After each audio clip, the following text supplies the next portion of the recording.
Welcome to the channel everyone. आज हम लोग डिस्कस करने जा रहे हैं रिलेशन एंड फंक्शन का second exercise, that is exercise 2.2। आज देखते हैं क्वेश्चन नंबर फर्स्ट क्या है। क्वेश्चन नंबर फर्स्ट है बेटा, A is given, the set A is given 1 2 3 4 and so on 14। 1 से लेके 14 तक एलिमेंट है, इसमें नेचुरल नंबर लग रहा है ये आपका। फिर define a relation R from A to A. आपको रिलेशन डिफाइन करना है ए टू ए। आपको पता है हमेशा दो सेट से रिलेशन डिफाइंड होता है। आर जो रिलेशन गिवन है वो क्या है, एक्स वाई। जो ऑर्डर पेयर होगा x y is equal to, जो एक्स वाई ऑर्डर पेयर होगा उसमें क्या होगा, 3x minus y is equal to 0 होगा। 3x minus y is equal to 0 होगा। तो रिलेशन दिया है एक्स और वाई में, और एक्स वाई जो है दोनों बिलोंग कर रहा है सेट ए में। तो आपको लिखना है write down the domain, range and codomain. ठीक बात है। तो अगर आपको डोमेन और रेंज लिखना है तो उसका पहले रिलेशन का ऑर्डर पेयर लिखना पड़ेगा। इधर लिखिए आप लोग, इसमें लिखा बेटा 3x minus y is equal to 0। तो आप देख रहे हो इसमें आपको x और y का रिलेशन गिवन है। देखो क्या है, अगर 3x minus y is equal to 0 तो इसका मतलब क्या है, y इज इक्वल टू कितना हो गया आपका 3x है। तो देख रहे हो जो सेकंड ऑर्डर पेयर है वो 3 टाइम्स है फर्स्ट ऑर्डर पेयर का। आइए हम लोग इस रिलेशन को बनाते हैं, और इसका मतलब समझ रहे हैं क्या है, x और y दोनों a से बिलोंग करता है। आइए रिलेशन में लिखे। तो रिलेशन में क्या है, अगर आप लोग मान लीजिए पहला एलिमेंट 1 लेते हो तो x की वैल्यू अगर 1 लेते हो तो y कितना हो जाएगा। देखो अगर x की वैल्यू 1 लोगे तो y is equal to 3x, 3 into 1 कितना हो जाएगा, 1 3 हो जाएगा। अगर आप सेकंड लेते हो 2 लेते हो तो तुम्हें क्या मिल जाएगा, 2 और 3 2 जा 6 मिल जाएगा। अगर तुम 3 लेते हो तो क्या मिल जाएगा, 3 3 जा 9 मिल जाएगा। अगर तुम 4 लेते हो तो तुम्हें क्या मिल जाएगा, 4 3 जा 12 मिल जाएगा। अब देखो अगर तुम अब x की वैल्यू 5 लोगे, ठीक है, अगर तुमने x की वैल्यू 5 ली बेटा तो तुम्हें y कितना मिल जाएगा, 5 3 जा 15 मिल जाएगा। लेकिन ये ऑर्डर पेयर तुम्हारा रिलेशन में नहीं आएगा, क्योंकि आपका देख रहे हो बोल रहा है एक्स और वाई दोनों ही ए में होना चाहिए, सेट ए में होना चाहिए। तो सेट ए में 15 नहीं है, इसीलिए हमारे रिलेशन में केवल ये 4 एलिमेंट आएंगे, 1 2 3 4 वाले, और 3 6 9 12 जो इनका इमेज बनने वाला है। ठीक बात है। तो ये हमारा कॉन्सेप्ट हो गया। अब आपसे बोल रहे हैं कि आप बताइए क्या होगा आपका डोमेन, रेंज और कोडोमेन। क्या होगा डोमेन, आपको पता होगा डोमेन जो होता है वो सेट होता है फर्स्ट एलिमेंट का जो ऑर्डर पेयर है रिलेशन में। ठीक बात है। तो रिलेशन देखिए ऑर्डर पेयर क्या है, 1 3 2 6 3 9 4 12। तो सभी ऑर्डर पेयर का जो पहला एलिमेंट होगा वही क्या होगा आपका डोमेन। तो लिख लो बेटा 1 2 3 और 4, ये आपका डोमेन हो गया। फिर आपका रेंज, तो आपको पता है रेंज क्या होता है, रेंज होता है जो ऑर्डर पेयर का सेकंड एलिमेंट होता है। तो क्या हो जाएगा, देखो 3 6 9 और 12, ये आपका रेंज हो गया। और आखिर में पूछ रहा है आपसे कोडोमेन क्या होता है। तो आपको पता है कोडोमेन क्या होता है, वो सेट, दूसरा सेट जिससे आप ले रहे हो। जैसे यहाँ पे क्या है, ए टू ए है, तो ए टू ए दूसरा सेट जो होता है वही क्या होता है आपका, आपका वही होता है कोडोमेन। तो बेटा देख रहे हो यहाँ पे कोडोमेन क्या हो जाएगा, आपका वही सेट है, ए टू ए है तो दूसरा सेट भी ए है। तो कोडोमेन कितना हो जाएगा, सेट ए। अगर आपका मन करे तो ऐसे लिख सकते हो 1 2 3 4 एंड सो ऑन 14। ठीक बात है। तो बेटा ये था आपका क्वेश्चन नंबर फर्स्ट। आइए सॉल्व करते हैं क्वेश्चन नंबर सेकंड। तो क्वेश्चन नंबर सेकंड क्या कहता है, आइए समझिए। Define relation R on the sets of natural number N. आपको रिलेशन डिफाइन करना है सेट्स ऑफ नेचुरल नंबर पे। तो मतलब अगर मैं कहूं इसको तो इस प्रकार लिखा रहेगा, एन क्रॉस एन के लिए बात हो रही है कि नहीं, एन क्रॉस एन के लिए बात हो रही है कि आपका जो डोमेन होगा वो भी नेचुरल नंबर में आएगा, और जो आपका रेंज होगा वो भी नेचुरल नंबर में आएगा, कोडोमेन तो नेचुरल नंबर होने ही वाला है। ठीक बात है। आपको ये बोल रहा है डिफाइन किया है ऑर्डर पेयर एक्स वाई की y is equal to x plus y. मतलब जो y है, जो सेकंड एलिमेंट है ऑर्डर पेयर का, वो पहले एलिमेंट से 5 ज्यादा है, और x और y दोनों कहां बिलोंग कर रहे हैं, नेचुरल नंबर में। और एक चीज और बोल रहा है x is a natural number less then 4। x के बारे में कहानी बता दिया है, x नेचुरल नंबर है लेकिन वो लेस देन 4 है। अब देखो अगर x नेचुरल नंबर है, लेस देन 4 होगी तो वैल्यू क्या क्या आ सकती है, 1 आ सकती है, 2 आ सकती है और 3 आ सकती है, क्योंकि देखो लेस देन 4 की बात कर रहा है तो 1 2 3 होगा। अब रिलेशन में करते हैं, रिलेशन में क्या होगा, ऑर्डर पेयर का देखोगे तो x y, y is equal to x plus 5 है। तो अगर आप 1 रखोगे तो क्यों 1 2 3 रख सकते हो, अगर 1 रखोगे तो y कितना मिल जाएगा, 1 प्लस 5 6 हो जाएगा। ठीक बात है। अगर तुम 2 रखोगे तो कितना हो जाएगा तुम्हारा, देखो 2 प्लस 5 कितना हो जाएगा, 2 प्लस 5 कितना हो जाएगा, 7 हो जाएगा। ठीक बात है। और अगर तुम आखिरी वाला x की वैल्यू 3 रखोगे तो ये कितना हो जाएगा, y की वैल्यू अगर यहाँ पे तुमने 3 रखा तो 5 प्लस 3 कितना हो जाएगा, 8 हो जाएगा। तो ये आपका रिलेशन हो गया।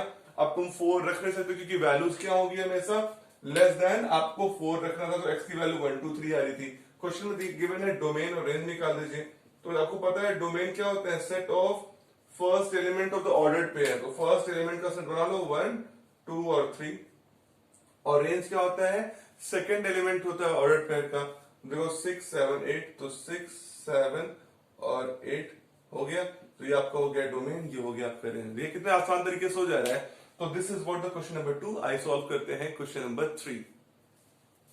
Question number 3 is what, given a set ए, इसमें एलिमेंट है 1 2 3 5 और बी है 4 6 9। Define a relation R from A to B by R is equal to, मतलब क्या है, आपको ए टू बी डिफाइन करना रिलेशन। अच्छा मैं आपसे पूछूं, ए में 4 एलिमेंट है, बी में 3 एलिमेंट है, तो total number of what Cartesian product pair कितने आएंगे। तो आप बोलोगे सर 4 3 12 हो जाएंगे, नहीं हो जाएंगे। अब आपसे बोला रिलेशन बनाइए ए टू बी, और रिलेशन में देखिए क्या रिलेशन बोल रहा है ऑर्डर पेयर के बीच में, फर्स्ट और second element x y, the difference between x and y is odd.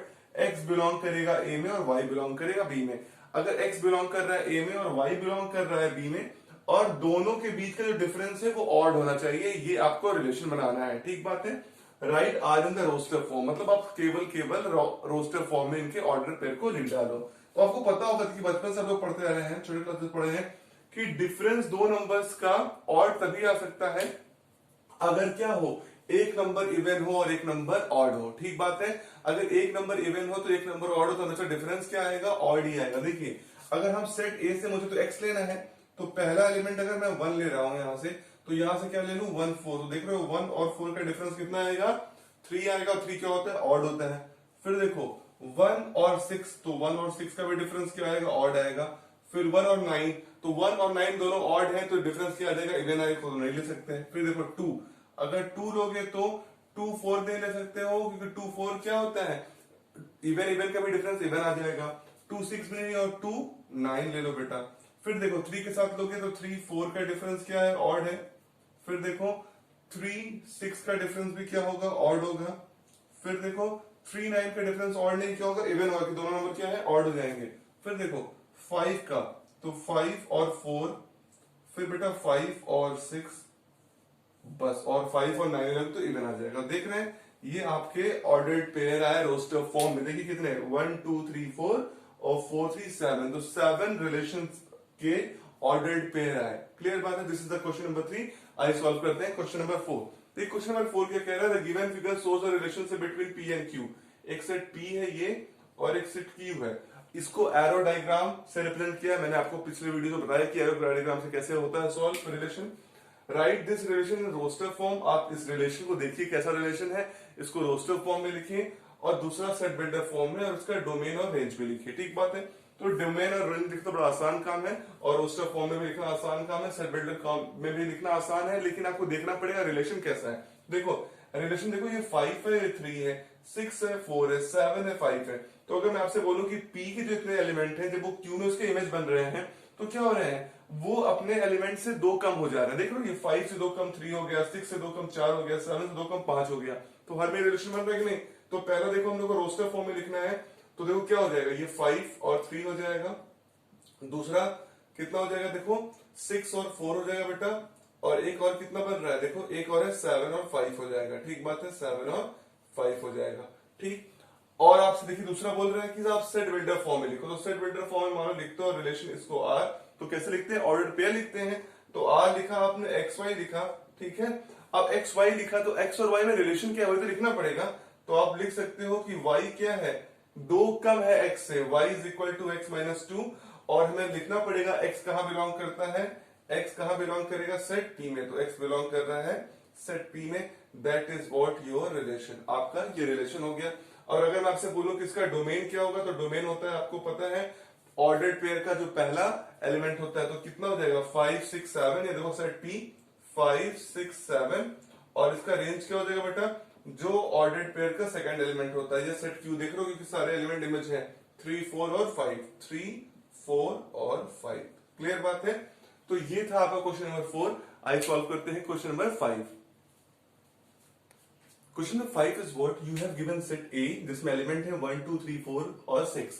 आपको रिलेशन दिया है ए ऑन डिफाइंड बाई, क्या रिलेशन है कि ए बी जो ऑर्डर्ड पेयर है उसमें ए और बी दोनों ए में बिलोंग करते हैं, सेट ए में बिलोंग करते हैं, B is exactly divisible by A, जो सेकंड ऑर्डर्ड पेयर का एलिमेंट है वो क्या है, आपका पहले वाले एलिमेंट से डिविजिबल है। ठीक बात, इसमें आपसे लिखा है यहाँ पे 2 और लिखा 1, तो क्या ऐसा केस है? नहीं, गलत हो जाएगा। लेकिन आपके 1 और 2 लिखे तो डिविजिबल होगा, देखो सेकंड वाला जो है वो सेकंड जो होगा फर्स्ट से डिविजिबल होगा, तो 2/1 है, लेकिन ये कहिए 1/2 नहीं है। तो जो आप दूसरा लिखोगे तो क्या लिखोगे, b is exactly divisible by A, तो जो दूसरा आप लिख रहे हो उसे b कहते हो, वो पहले वाले से क्या होगा, एग्जैक्टली डिविजिबल होगा। आपको ऐसे ऑर्डर्ड पेयर बनाने हैं, यही जो ऑर्डर्ड पेयर होंगे यही आपके रिलेशन में आने वाले हैं। तो आइए देखते हैं, फटाफट लिखिए r इज इक्वल टू कितना हो गया पहला, अब देखिए 1 के साथ 1, ठीक है कि नहीं, दूसरा वाला b है तो ये से डिविजिबल हो गया है, दूसरा फिर देखो 1 के साथ 2, क्या 2 से डिविजिबल है? हाँ है। 1 के साथ 3 है, 1 के साथ 4 है, 1 के साथ 6 है कि नहीं है? देख रहे हो, सभी तो जितने भी सेकंड में लिखे हैं सब फर्स्ट से डिविजिबल है, काम हो गया। फिर देखो 2 के साथ, अगर 2 के साथ 1 लिखोगे तो डिविजिबल नहीं होता बेटा, लेकिन 2 के साथ क्या है, 2 डिविजिबल है, फिर 2 के साथ 4 डिविजिबल है, 2 के साथ 6 डिविजिबल है। जितना मैंने 2 के साथ लिखा सभी सेकंड जो नंबर लिखे गए एलिमेंट है ऑर्डर पेयर के सारे फर्स्ट वाले से डिविजिबल है। 2 का कहानी खत्म। अब देखो 3 के साथ, 3 1 से डिविजिबल है, 3 2 से डिविजिबल है तो, लेकिन अगर मैं ऐसे यहाँ पे 3 1 लिख दूं तो 1 क्या 3 से डिविजिबल है? नहीं, ये गलत हो जा रहा है। तो उसका मतलब क्या है, केवल 3 से है और 3 6 से है, तो 6 और 6 जो है वो 3 से डिविजिबल है, 3 से डिविजिबल है। आइए 4 में चलते हैं, 4 के साथ 1 नहीं, 2, क्या 2 4 से डिविजिबल है? नहीं भाई, क्या 2 4 से डिविजिबल है? नहीं है। 4 खुद से डिविजिबल होगा, फिर 4 6 से डिविजिबल है? नहीं है। फिर क्या है, 6 है, 6 से डिविजिबल है। तो ये आपके total number of ordered pair बने इस रिलेशन में। इसका आपको निकालना है डोमेन और रेंज। तो आपको पता है डोमेन क्या होता है, ऑर्डर्ड पेयर के सारे पहले एलिमेंट। तो देखिए जो रिपीट करें उनको एक ही बार लिखते हैं, तो 1 फिर 2 फिर 3 फिर 4 और 6। और रेंज क्या होता है बेटा, ऑर्डर्ड पेयर के सेकंड एलिमेंट। तो देखो सेकंड एलिमेंट कितने हैं, 1 2 3 4 6। तो आपके देख रहे हो दोनों ही ऑर्डर्ड पेयर कि जो आपने पहले एलिमेंट को डोमेन लिखा, दूसरे एलिमेंट को रेंज लिखा, और दोनों ही डोमेन और रेंज बेसिकली सेट ए के ही बराबर है। ठीक बात है। आइए सॉल्व करते हैं क्वेश्चन नंबर 6। क्वेश्चन नंबर 6 क्या कर रहा है, डिटरमाइन द डोमेन और range of the relation R defined by R is equal to x. जो आर रिलेशन दिया गया है उसमें ऑर्डर पेयर कैसे है, एक्स और एक्स प्लस 5 है। तो पहला है वो एक्स होगा, दूसरा एक्स प्लस 5 होगा, और ये एक्स कहां बिलोंग कर रहा है, सेट में बिलोंग कर रहा है, 0 1 2 3 4 5। तो एक्स में क्या क्या आ सकता है, 0 1 2 3 4 5। तो आप इसका डोमेन और रेंज निकाला, तो पहले आप रिलेशन बनाना बेटा। तो रिलेशन में क्या क्या आएगा, देखो अगर तुम x की वैल्यू 0 लोगे तो x प्लस 5 कितना हो जाएगा, 0 प्लस 5 5। अगर तुम 1 लोगे तो कितना आ जाएगा, 6। अगर तुम 2 लोगे तो कितना आ जाएगा, 7। अगर तुम 3 लोगे तो कितना आ जाएगा, 8। अगर तुम 4 लोगे तो कितना आ जाएगा, 9। और अगर तुम 5 लोगे कितना आ जाएगा, 10। देख रहे हो ये आपका रिलेशन बन गया। अब आपको क्या निकालना है, डोमेन और रेंज। तो आपको पता है डोमेन क्या होता है, सेट ऑफ जितने भी एलिमेंट्स है ऑर्डर्ड पेयर्ड है उनके पहले एलिमेंट। तो देखो कितना हो गया डोमेन में, 0 1 2 3 4 और 5। और रेंज क्या हो गया, ऑर्डर पेयर का सेकंड एलिमेंट, 5 6 7 8 9 और 10। तो बेटा ये क्या हो गया, आपका डोमेन हो गया, और ये हो गया आपका रेंज। ये कितने आसान तरीके से था क्वेश्चन की, जो पहला होगा वो एक्स है, तो दूसरा एक्स प्लस 5। मतलब जो y एलिमेंट है, जो सेकंड ऑर्डर पेयर का एलिमेंट है, ऑर्डर पेयर का जो सेकंड एलिमेंट है उसमें आपको 5 जोड़ देना है। तो डोमेन आपका ये आ गया, रेंज ये आ गया। ठीक बात है। तो ये था क्वेश्चन नंबर 6। है सॉल्व करते हैं क्वेश्चन नंबर 7। आइए सॉल्व करते हैं क्वेश्चन नंबर 7। क्वेश्चन नंबर 7 क्या कहता है, write the relation r is equal to x such that x cube. मतलब x और x क्यूब ऑर्डर्ड पेयर है, x is a prime number less than 10। ठीक बात है, जो x है वो प्राइम नंबर लेस देन 10 है। आपको इसको रोस्टर फॉर्म में लिखना है। तो मुझे बताइए तो x की वैल्यू क्या हो सकती है, अगर x prime number less than 10 है तो 2 हो सकता है प्राइम नंबर, 3 हो सकता है, और 5 और 7। इसके अलावा कोई प्राइम नंबर तो हो नहीं सकते हैं जो 10 से कम हो। तो आइए हम लोग रिलेशन लिखते हैं।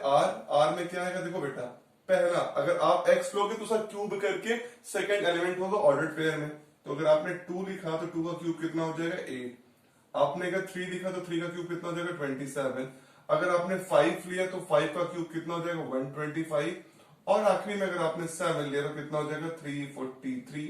तो बेटा ये हुआ आपका रोस्टर फॉर्म में क्वेश्चन नंबर 7 का आंसर। जब रिलेशन क्या है x is that x cube है, जहां पे x क्या है एक प्राइम नंबर है लेस देन 10। ठीक बात है। आई सॉल्व करते हैं क्वेश्चन नंबर 8। क्वेश्चन नंबर 8 में कह रहा है a आपके पास है एलिमेंट सेट जिसमें एलिमेंट है एक्स वाई जेड और b में एलिमेंट है 1 2। Find the number of relation from a to b। अब देखिए मैं आपको बताऊं नंबर ऑफ रिलेशन डिपेंडेंट किस पे होता है कि कितने नंबर ऑफ एलिमेंट है आपके ऑर्डर्ड पेयर टोटल। ठीक बात है। जैसे मैं आपसे बोलूं अगर आपको a क्रॉस b निकालना हो तो देखिए a में कितने हैं आपके हैं 3 है और b में कितने हैं 2 है, तो 3 इंटू 2 हो जाएंगे, that is equal to 6 ordered pair होंगे आपके इसमें। ठीक बात है। अगर 6 ऑर्डर्ड पेयर है तो मैंने आपको पढ़ाया है और पिछले वीडियो में बताया अगर आपने देखा है तो उसमें कि टोटल नंबर ऑफ जो रिलेशन होते हैं वो डिपेंडेंट होते हैं टोटल नंबर ऑफ सबसेट पे। और आपको पता है सबसेट जो होता है वो टू द पावर n होता है, और जो कि n क्या बताता है नंबर ऑफ एलिमेंट बताता है। तो देख रहे हो यहाँ पे अगर 6 ऑर्डर्ड पेयर है मतलब 6 एलिमेंट है तो टोटल नंबर ऑफ सबसेट बन सकते हैं वो कितने 2 के पावर 6 मतलब 64 आपके सबसेट बन सकते हैं। और जितने सबसेट बन सकते हैं उतने ही रिलेशन होते हैं। इसका मतलब क्या है अगर आपके पास यहाँ पे a और b से जो रिलेशन बन सकते हैं number of relation from a to b that is equal to what two the power 6 और 64, क्योंकि 6 बन रहे हैं क्या आपके ordered pair a cross b के। जितने ऑर्डर्ड पेयर उतने एलिमेंट, जितने एलिमेंट उतने number of two the power n का subset that is equal to the total number of relation. ठीक बात है। ये था क्वेश्चन नंबर 8। आई सॉल्व करते हैं क्वेश्चन नंबर 9। सॉल्व करते हैं क्वेश्चन नंबर 9। और क्वेश्चन नंबर 9 क्या कहता है देखते हैं। कहता है late r be the relation on z, z means what integers defined by r is equal to what, relation क्या है a और b, a और b मतलब पहला एलिमेंट ऑर्डर पेयर का a दूसरा b, a भी बिलोंग इन z, a और b दोनों ही इंटीजर से बिलोंग करते हैं। और कंडीशन क्या है रिलेशन की a minus B is integer, a minus B क्या होगा इंटीजर होगा। Find the domain and range of r, आपको डोमेन और रेंज निकालना है r का। अब देखो अगर आप a और b लेते हो दोनों इंटीजर होते हैं, जैसे मैंने बोला कि आपने लिया 5 और लिया 6, तो अगर 5 माइनस 6 की बात करोगे तुम्हें क्या मिलेगा, तुम्हें मिलेगा -1। अगर तुम यहाँ पे 7 और 9 लेते हो दोनों भी इंटीजर है तो अगर तुम 7 माइनस 9 करोगे तुम्हें क्या मिलेगा, मिलेगा -2। या तुम 9 और 7 लेते हो तुम्हें तभी कितना मिलेगा 2 मिलेगा। ठीक बात है। तो अगर तुम देख पा रहे हो कि तुम सारे वैल्यूज को ले सकते हो एज अ a और b, मतलब z में जितनी वैल्यूज होती हैं तुम किसी को भी ले सकते हो a और b के तौर पे, और हर वैल्यू की a माइनस बी हर इंटीजर का तुम अगर डिफरेंस निकालोगे तो तुम्हें क्या मिल रहा है इंटीजर ही मिल रहा है। तो मतलब ये कंडीशन हमेशा क्या होने वाली है सेटिस्फाई होने वाली है, मतलब हर z के लिए, मतलब हर इंटीजर के लिए। तो अगर मैं आपसे बोलूं कि इसका डोमेन क्या होगा तो आप डायरेक्टली बोलेंगे सर z होगा, मतलब इंटीजर ही इसका डोमेन होगा। क्यों, डोमेन क्या होता है जो ऑर्डर पेयर का पहला एलिमेंट हो। अब ऑर्डर पेयर का पहला एलिमेंट a बिलोंग कर रहा है z में, मतलब एक में हर इंटीजर की वैल्यू आ सकती है -1 -2 -100 -150 +1 +2 कुछ भी आ सकता है। तो इसीलिए z हो गया इसका डोमेन। और रेंज क्या होगा, रेंज ये होता है जो सेकंड वैल्यू आती है। तो आप b भी कुछ भी ले सकते हो, z में से कुछ भी ले रहे हो, हर के लिए a माइनस बी सेटिस्फाई कर रहा है, इंटीजर हो रहा है, तो इसका मतलब इसका रेंज भी क्या हो गया z हो गया। मतलब आप जो भी एलिमेंट लोगे पहला एलिमेंट सब क्या है इंटीजर है, दूसरा एलिमेंट भी कोई भी इंटीजर हो सकता है, तो इसमें कोई फर्क नहीं पड़ रहा है। तो आपका इसका डोमेन भी z मतलब इंटीजर हो गया और इसका रेंज भी z मतलब इंटीजर हो गया। क्लियर मत बेटा। तो ये था आपका एक्सरसाइज 2.2 रिलेशन एंड फंक्शन का। अगर आपको किसी भी क्वेश्चन में अभी भी कोई डाउट है तो आप उसे कमेंट बॉक्स में बताइए। अगर वीडियो आपको अच्छा लगा हो तो वीडियो को लाइक करिए, चैनल को सब्सक्राइब करिए और वीडियो को शेयर करिए और खूब पढ़ते रहिए आप लोग। आपका बहुत बहुत धन्यवाद।